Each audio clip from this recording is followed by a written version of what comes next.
Martin est un garçon intelligent et sensible.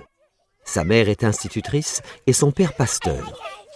Un jour, le petit voisin avec qui il avait l'habitude de jouer lui dit qu'il ne viendra plus, car son père lui interdit de fréquenter un noir. L'esclavage a beau être aboli depuis 1865, le racisme est toujours très présent, surtout au sud des États-Unis, où il existe des lois affreuses qui séparent les Noirs et les Blancs. C'est la ségrégation raciale. Ce jour-là, Martin comprend qu'il est né du mauvais côté de la barrière. Ses parents sont moins pauvres que la plupart des Noirs du pays. Alors, Martin a la chance de pouvoir étudier dans le Nord, à Boston. C'est un élève brillant. Il obtient son doctorat à 26 ans. Pendant ses études, il découvre la pensée d'un sage indien, Gandhi, qui prône la non-violence. Voilà la solution. Il faut dénoncer pacifiquement les injustices subies par les Noirs, songe Martin. Mais comment faire? Il choisit alors de devenir pasteur, c'est-à-dire prêtre dans les églises baptistes. Ainsi, il aura une tribune où il pourra s'exprimer librement. À Boston, Martin rencontre une femme. Elle s'appelle Coretta et elle étudie la musique au conservatoire. Elle rêve de devenir cantatrice, chanteuse d'opéra. Elle est magnifique et Martin est intimidé.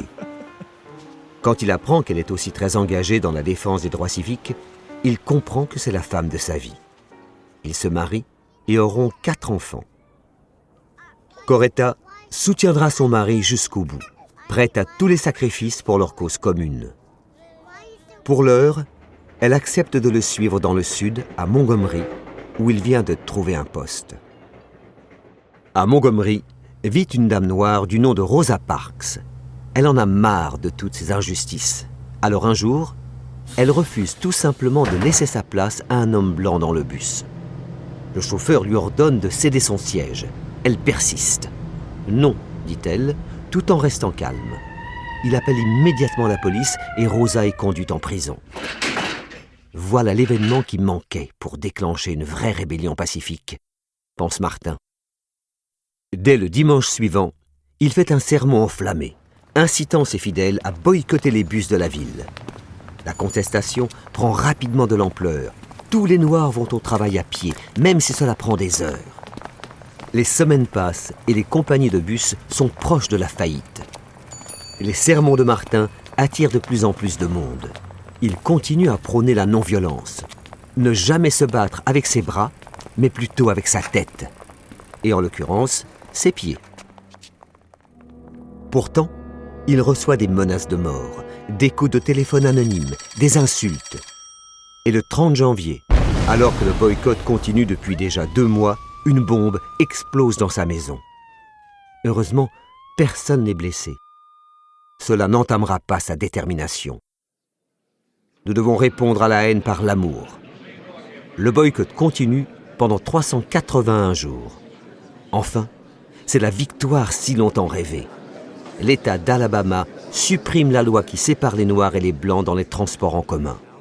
Une première victoire pour l'égalité. Le combat est loin d'être terminé. Les années suivantes, Martin Luther King devient de plus en plus influent. Même le président Kennedy l'écoute. Il fonde une association, la SCLC, Southern Christian Leadership Conference, avec laquelle il organise de nombreuses manifestations pacifiques. En août 1963, une grande marche pour le travail et la liberté se déroule à Washington. Devant plus de 200 000 personnes, Martin prononce son célèbre discours « I have a dream ». « J'ai un rêve », dit-il, « un rêve d'égalité et de liberté entre tous les hommes ». Les efforts finissent par payer. En 1964, le nouveau président américain Lyndon Johnson signe le Civil Rights Act. C'est une immense victoire. À partir de maintenant, les discriminations reposant sur la race, la couleur, la religion, le sexe ou l'origine sont interdites par la loi. La même année, Martin est invité en Norvège pour recevoir le prix Nobel de la paix. Une distinction très importante qui récompense une personnalité qui œuvre pour la paix dans le monde et contribue au rapprochement des peuples. Plus tard, elle sera remise à Nelson Mandela, Mère Teresa et bien d'autres. Il ne faut pas s'arrêter en si bon chemin.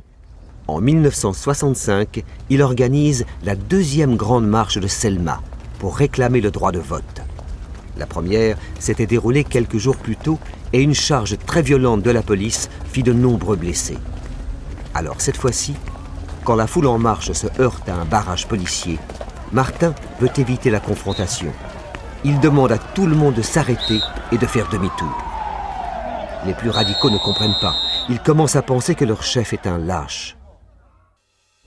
Le 4 avril 1968, alors qu'il est en déplacement pour un meeting à Memphis, Martin est assassiné.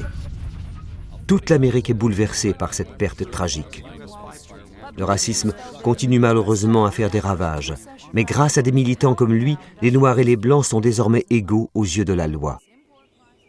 En 2008, 40 ans après la mort de Martin Luther King, les États-Unis ont élu leur premier président noir, Barack Obama.